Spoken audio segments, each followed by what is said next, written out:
1세기 당시의 편지가 안부와 감사와 축복이 첫 부분에 오는 것은 일반적인 형태였다고 하지만은 바울 사도의 신앙적 안부는 그 이상이었다고 여겨집니다. 자신이 예수 그리스도의 종으로 최선을 다하려고 하면서도 언제나 비록 문제가 있는 교회였을지라도 감사의 조건을 찾고 더불어 하나님께 감사하는 형식 또한 바울이 쓴 대개의 성경들을 보면 일반적인 내용입니다.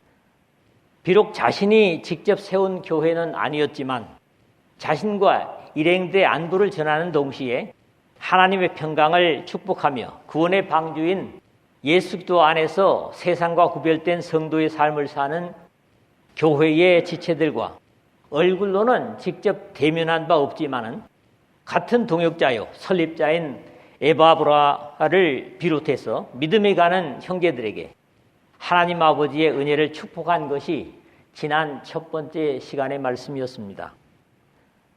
오늘 또 읽은 말씀을 한 세 부분으로 나눠서 생각을 하겠습니다.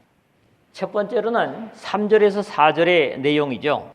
믿음과 사랑을 들음에 감사하는 바울의 고백을 듣습니다. 왜 바울이 바로 위에 있는 도시인 라오디게아 교회를 거치면서도 골로새 교회를 방문하지 않았는지는 알 수 없지만 역시 얼굴을 본 바 없는 로마 교회에서 보낸 편지를 보더라도 감사거리를 찾는 것이 먼저였음을 봅니다. 먼저 내가 예수 그리스도로 말미암아 너희 모든 사람에 관하여 내 하나님께 감사함은 너희 믿음이 온 세상에 전파됨이로다. 로마서에서 1장 8절에서 그렇게 쓴 바 있습니다. 또 언제나 편지하려는 교회의 기도의 제목을 찾아서 함께 기도하는 것 역시 바울 신앙의 일상임을 그의 쓴 서신들에서 역시 보는 바입니다. 이러한 바울다운 표현이 오늘 첫 절의 내용입니다. 우리가 너희를 위하여 기도할 때마다 3절 앞에 그랬죠.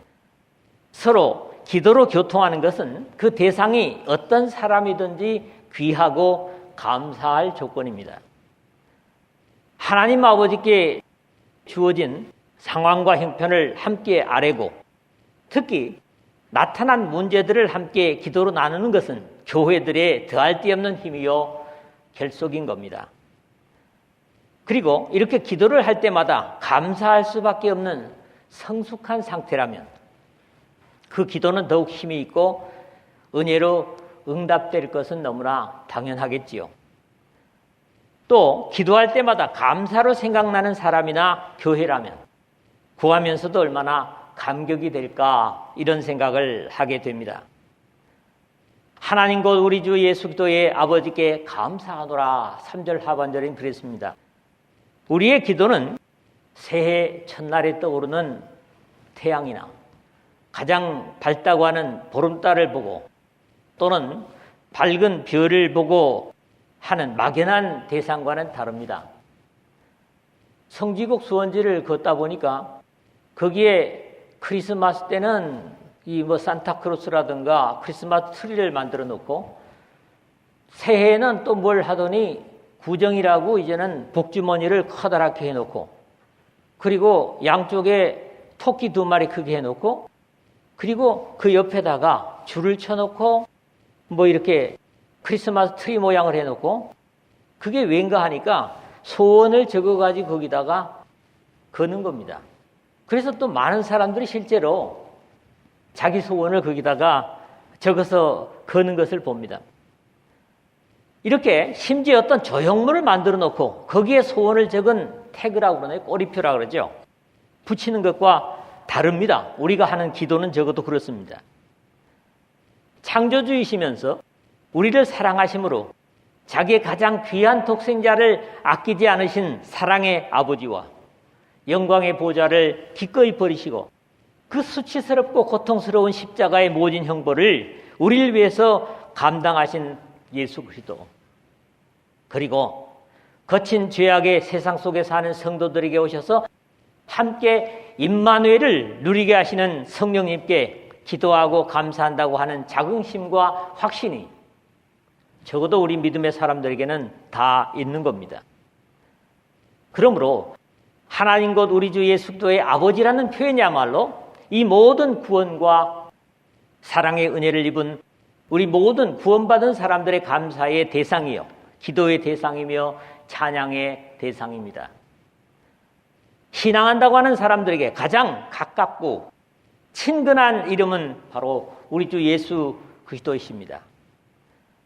그를 통해서 함께 자녀가 된 하나님 아버지는 늘 우리의 기도를 들으시고 찬양을 받으시며 은혜를 쉼없이 베푸시는 우리 모든 하늘 백성의 아버지십니다. 예수 그리스도께서 내 이름으로 무엇이든지 내게 구하면 내가 행하리라. 요한복음 14장 13절에서부터 16장 26절까지 약 6번에 걸쳐서 내 이름으로 구하라, 그리하면 응답할 것이다 하는 약속하신 것처럼 기도의 말미에서만 아니라 기도의 시작부터 이런 하나님 곧 우리 주 예수 그리스도의 아버지라는 말씀으로 기도를 시작하는 것도 약속에 합당한 기도라고 믿어집니다. 이는 그리스도 예수 안에 있는 너희 믿음과 모든 성도에 대한 사랑을 들으며 4절에는 그랬습니다. 신앙의 세 기둥이라고 흔히 말하는 그리스도인의 신앙의 세 가지 요소로 위로 하나님을 향한 믿음과 옆으로 사람에 대한 사랑, 좀 더 구체적으로는 성도에 대한 사랑입니다. 그리고 장래에 대한 소망을 꼽습니다. 마치 바울이 데살로니가 교회를 향하여 너희 믿음의 역사와 사랑의 수고와 우리 주 예수 그리스도에 대한 소망의 인내를 우리 아버지 앞에서 끊임없이 기억하느니 라는 것과 다르지 않습니다.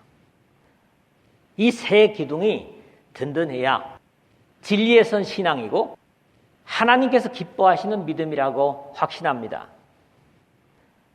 비록 문제가 없지는 않지만 골로새 교회 역시 바울로부터 이런 칭찬을 듣고 있다는 사실입니다.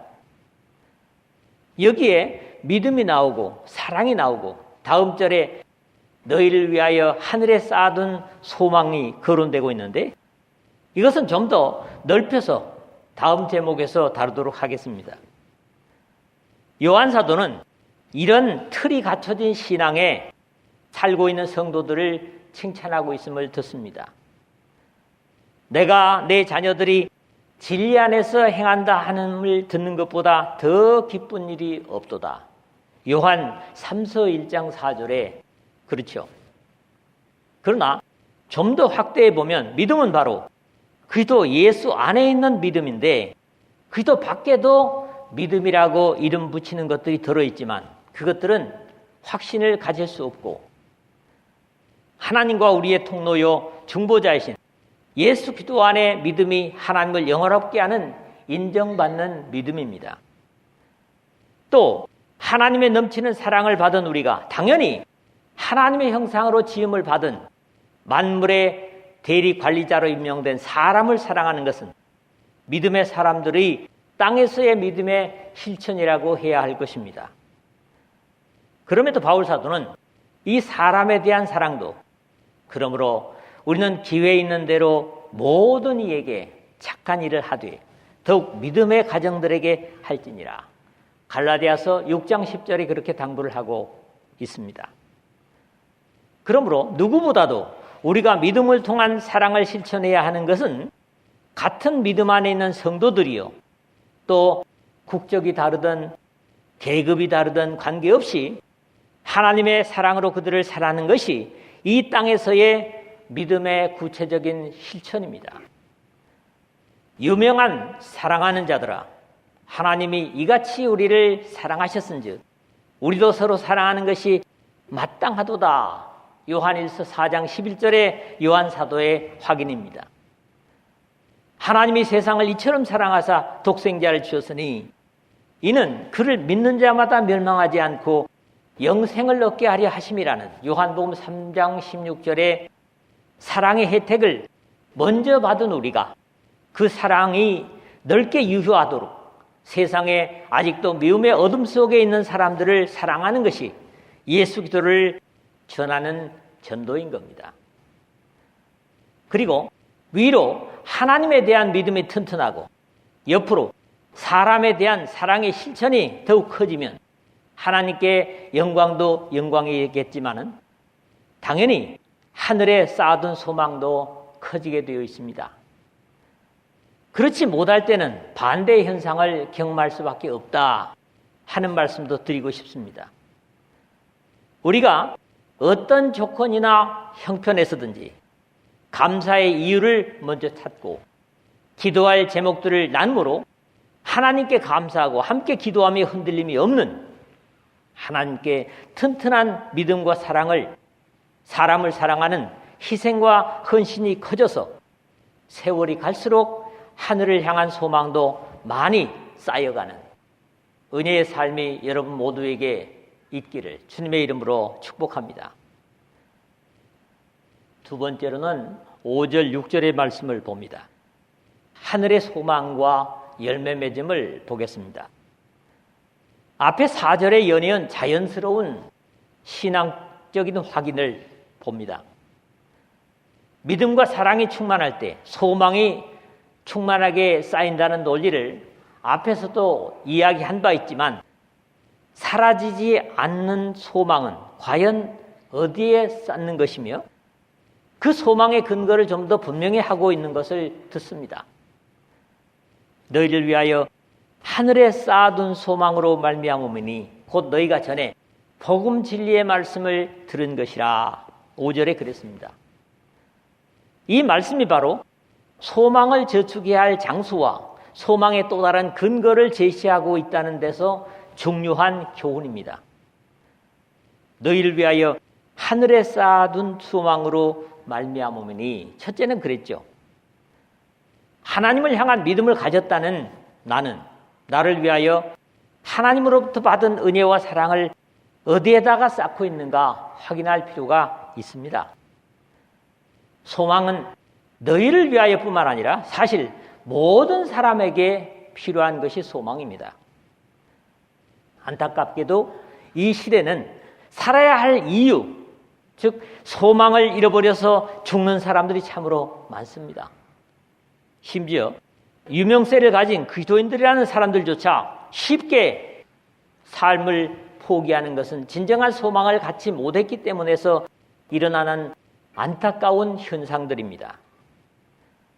일찍이 우리 주님께서 육신으로 이 땅에 계실 때 산상보훈에서 이미 이 중요한 교훈을 우리에게 말씀하신 바 있습니다. 너희를 위하여 보물을 땅에 쌓아두지 말라. 거기는 좀과 동록이 해하며 도둑이 구멍을 뚫고 도둑질을 하느니라. 마태복음 6장 19절에 한마디로 귀하게 여기는 것을 이 세상에 쌓으려고 하지 말라는 것인데 이유는 썩고 도둑질 당하며 사라져버릴 수 있기 때문이라는 경계입니다. 이제 좀 더 적극적인 당부를 주시는데 그것은 오직 너희를 위하여 보물을 하늘에 쌓아두라. 저기는 좀이나 동록이 해하지 못하며 도둑이 구멍을 뚫지도 못하고 도둑질도 못하느니라. 20절에 여기서 우리의 귀중한 가치를 지속적으로 쌓을 수 있는 것을 제시하시는 겁니다. 세상에는 귀한 것이 절대로 쌓일 수 없지만 하늘에 쌓아두는 것은 절대로 사라지지 않고 쌓여갈 수 있기 때문이라고 말씀하시고 이어서 당부하시기를 네 보물이 있는 그곳에는 네 마음도 있느니라. 21절에 해서 귀한 우리의 보물을 어디에 쌓아두느냐에 따라 우리의 마음도 거기 있을 것이라고 가르치십니다. 그럼에도 골로새 교회들은 다행히도 너희를 위하여 하늘에 쌓아둔 소망으로 말미암으니 확인해주고 있습니다. 오늘날 많은 그리스도인들은 대부분 귀한 것들을 하나님으로부터 받아서 땅에다가 쌓아두려는 안타까움을 봅니다. 오늘 과연 나는 나의 보물을 어디에 쌓고 있는지 점검해야만 할 것입니다. 그런데 이 보물을 하늘에 쌓게 된 이유를 덧붙이고 있습니다. 곧 너희가 전에 복음 진리의 말씀을 들은 것이라 5절 하반절을 그렸는데, 그리스도인들은 전에뿐만 아니라 지속적으로 복음 진리의 말씀을 들어야 보물을 하늘에 쌓을 수 있습니다. 왜 그렇습니까? 하나님을 잘 믿자, 옆으로 사랑하자 하는 것들이 어디서 나오는 얘기입니까? 공자의 철학에서 나오는 겁니까? 헬라 철학에서 나오는 것입니까? 성경이 바로 이것을 가르치고 있기 때문에 이 복음 진리를 자주 들을 때 그것을 실천하게 되고 그것은 하늘에 보물이 쌓이게 된다. 이런 원리인 거죠.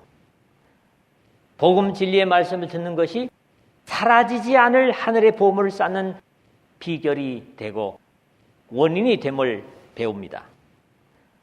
그런데 역시 우리가 세상의 홍수 같은 말소리를 SNS나 여러 가지 형태로 TV로도 들으면서도 지속적으로 복음 진리의 말씀을 듣지 않는 것이 당연히 이 땅의 보물을 쌓게 되는 하늘이 아니라 이 땅의 보물을 쌓게 되는 부정적인 이유가 되는 겁니다. 이 복음이 이미 너희에게 이르매 너희가 듣고 참으로 하나님의 은혜를 깨달은 날부터 너희 중에서와 같이 또한 온 천하에서도 열매를 맺어 자라는도다. 6절에는 그렇게 기록이 되고 있죠. 비록 바울은 자신이 전하지 않았지만 골로새 교회에 증거된 복음의 진리가 이미 그들에게 이르렀고 그 은혜의 깨달음이 다른 곳에서처럼 열매를 맺고 계속 자라고 있음을 인정하고 격려하고 있는 겁니다. 이 복음이 너희에게 이미 이름에 너희가 듣고 참으로 하나님의 은혜를 깨달은 날부터, 이 뒷부분이 참 중요합니다. 예수께서 구속을 완성하신 후에 하나님 아버지 곁으로 승천하시기 전에 이 복음을 천하 만민에게 전할 것을 제자들에게 명령하신 바 있습니다. 이건 너무나 우리가 잘 알고 유명한 말씀이죠. 너희는 가서 모든 민족으로 제자를 삼아 아버지와 아들과 성령의 이름으로 세례를 베풀고 내가 너희에게 분부한 모든 것을 가르쳐 지키게 하라. 마태복음 28장 19절 하반절에서 20절이고요. 너희는 온 천하에 다니며 만민에게 복음을 전파하라. 믿고 세례를 받는 사람은 구원을 얻을 것이요 믿지 않은 사람은 정죄를 받으리라. 마가복음 역시 16장 15절에서 16절에 두 곳에서 가장 분명한 당부를 우리가 읽을 수 있습니다. 아직도 복음이 이르지 않은 곳이 있을지 모르지만 이 복음은 반드시 듣고 참으로 하나님의 은혜를 깨달은 날부터 역사가 나타나고 은혜를 감격하게 됩니다. 하나님의 퍼부어 주시는 사랑도 깨닫지 못하면 절대로 사랑이 생명이 되지 못하고 은혜되지 못하는데 그것은 영적인 약속을 육적으로만 받기 때문입니다. 그런 이유에서 바울은 그런즉 그들이 믿지 아니하는 일을 어찌 부르리요 듣지도 못한 일을 어찌 믿으리요 전파하는 자가 없이 어찌 들으리요. 로마서 10장 14절에 아무리 사랑한다 고백한다고 할지라도 그것을 그대로 믿지 못하고 받아들이지 못하면 그 사랑은 사랑되지 못하고 생명이 되지 못한다는 말씀입니다. 그럼에도 골로새 교회나 우리 교회가 이 복음이 이미 너희에게 이름에 너희가 듣고 참으로 하나님의 은혜를 깨닫게 되었다는 사실입니다. 이것은 특별한 것이 아니라 너희 중에서와 같이 또한 온 천하에서도 열매를 맺어 자라는도다 6절 하반절에 했는데 이 말씀을 거꾸로 나열하면 또 이렇습니다. 복음의 천하에서 열매 맺어 자라는 것처럼 너희 중에서도 그렇다. 그렇게 같은 의미가 됩니다. 복음은 생명이기 때문에 반드시 자라고 열매 맺게 되어 있습니다. 그럼에도 그 결실은 하나님의 은혜를 깨달음에서임을 꼭 기억해야만 합니다. 바울 사도는 자신의 인생을 이 하나님의 은혜의 복음을 전하는 일에 바쳤다고 사도행전 20장 24절에 고백하고 있습니다. 세 번째 마지막으로는 7절에서 8절의 말씀입니다. 신뢰와 사랑을 말하고 있습니다. 이제 바울은 이 인사말 말미에서 골로새 교회를 세운 에바브라에 대한 신뢰를 골로새 교회에 확인하고 있습니다. 비록 그리스도에 대한 잘못된 가르침을 가지고 골로새 교회에 들어온 자들이 있다고 할지라도 골로새 교회가 진정으로 배우고 따라야 할 스승은 바로 에바브라라는 겁니다. 이와 같이 우리와 함께 종된 사랑하는 에바브라에게 너희가 배웠나니 그는 너희를 위한 그리스도의 신실한 일꾼이요. 7절에 그렇게 기록이 되고 있죠. 바울은 에바브라를 신뢰할 것에 대한 격을 자신과 같이 높입니다. 사실 그리스도 예수의 종으로 부르심을 받은 데는 격이 다를 수 없고 계급이 있을 수 없습니다. 비록 사도라고 할지라도 역시 복음을 위해 선택받은 데는 다른 것이 없으므로 충성된 하나님의 종들은 한결같이 자신을 소개하면서도 이런 표현을 기쁘게 쓰고 있는 것을 읽습니다. 당시로서는 종이라는 신분은 주인의 재산 정도로 취급되는 시대였습니다. 그럼에도 그리스도 예수의 종 바울과 디모데는 빌립보서 1장 11절에도 그렇고 또는 이 주님의 이름과 직함을 바꿔가지고 예수 그리스도의 종이며 사도인 시몬 베드로는 베드로후서 1장 1절이고요. 예수 그리스도의 종이요 야고보의 형제인 유다는 유다서 1장 1절이. 이런 표현들은 대단한 겸손이고 충성심을 담고 있습니다. 또 신앙을 누구로부터 받았거나 배운 것은 대단히 중요합니다. 지금 여기에 바울이 자신의 애정과 신뢰를 가득 담아서 이와 같이 우리와 함께 종된 사랑하는 에바브라에게 너희가 배웠나니 라는 것은 지금 복음을 왜곡시키고 진리를 흔들려고 하는 거짓 교사들과 확실히 다름을 확인시키고 있는 겁니다. 바울은 믿음의 아들인 디모데에게 그 디모데가 믿음을 자신과 참된 진리로부터 배운 것, 받은 것을 확신하면서 그러나 너는 배우고 확신한 일에 거하라. 너는 네가 누구에게서 배운 것을 알며 디모데후서 3장 14절에 말하고 하나님의 말씀의 진리임을 계속해서 증거하지요. 성경은 능히 너로 하여금 그리스도 예수 안에 있는 믿음으로 말미암아 구원에 이르는 지혜가 있게 하느니라. 모든 성경은 하나님의 감동으로 된 것으로 교훈과 책망과 바르게 함과 의로 교육하기에 유익하니 디모데후서 3장 15절 하반절에서 16절입니다. 그는 너희를 위한 그리스도의 신실한 일꾼이요 당연히 에바브라를 두고 그가 너희를 위하여 헌신한 예수 그리스도의 믿음직한 일꾼이기 때문에 그와는 다른 것을 가르치려고 하는 거짓 교사들은 믿을 수 없는 스승임을 이 말 속에 담고 있습니다. 사실 그리고 맡은 자에게 구할 것은 충성이니라. 우리가 며칠 전에 외운 말씀으로 기억합니다. 고린도전서 4장 2절 말씀과 여기 신실한 일꾼이요 라는 기록은 충성과 신실한 이것은 똑같은 단어가 사용되고 있습니다. 피스도스입니다. 충성은 신실함에서 나오고 신실한 사람이 충성하게 되어 있습니다. 그러면서도 에바브라의 신실성을 누구를 위한 것이냐 하면 바로 그는 너희를 위한 그리스도의 신실한 일꾼이라고 기록하고 있는 데서 너희를 위해 그가 할 수 있는 최선을 다했다라는 확신을 주고 있고 마치 빌립보 교회라면 에바브로디도라는 인물이 있지요. 빌립보서 2장 25절 26절에 같은 사람임을 얘기하고 있는 거지요. 그런 다음 오늘 마지막 8절에는 성령 안에서 너희 사랑을 우리에게 알린 자니라 적고 있습니다. 비록 자신의 가르친 대로 신앙하지 못하고 문제가 있어서 로마의 감옥에 있는 바울을 찾아와서도 골로새 교회의 사랑을 전해왔다는 겁니다. 많은 문제들 속에 있다고 해도 진실과 하나님으로부터 주어진 사랑이 바탕이 되고 있다면 그 문제들은 반드시 옳고 좋은 방향으로 해결될 수 있을 것입니다. 이것은 적어도 지도자와 교회의 문제이기도 합니다.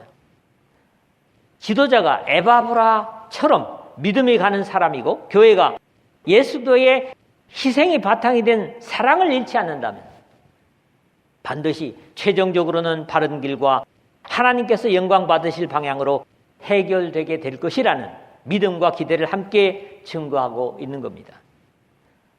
만약에 그와 반대로 지도자가 신실치 못하고 교회 속의 지체들이 서로 적대적인 미움으로 대치된다면 거기에는 더 이상 기대할 만한 미래가 없다는 반대의 결과를 생각할 수도 있을 겁니다.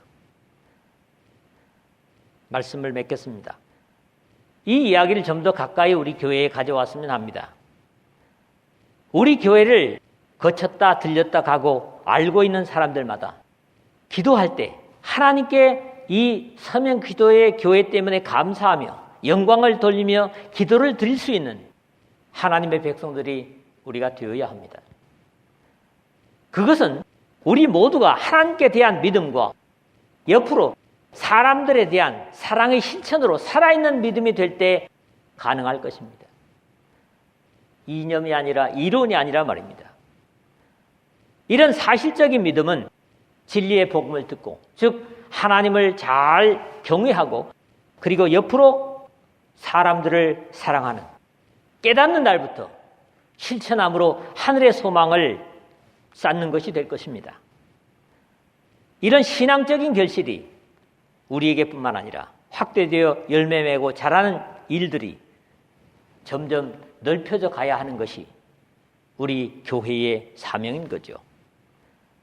과거 충성되고 신실한 일꾼이신 김관평 전도자님으로부터 배웠고 그 가르침이 바른 진리를 사랑하며 지켜간다는 우리 교회의 소식이 이 대한민국의 지금 신앙적으로 흔들리는 많은 교회들에게, 그리고 세계의 같은 믿음을 가진 교회들에게 들려질 수 있는 그런 교회가 되기 위해서 하나님을 깊이 사랑하고 받들고 믿고 옆으로 사람을 사랑하는 이런 것에 주시는 말씀을 우리의 삶 속에 실천함으로 우리의 소망이 점점 하늘에 쌓여가고 그 자긍심을 가지고 더욱더 주님께 열심을 내는 그런 여러분 모두가 되시기를 주님의 이름으로 축복합니다.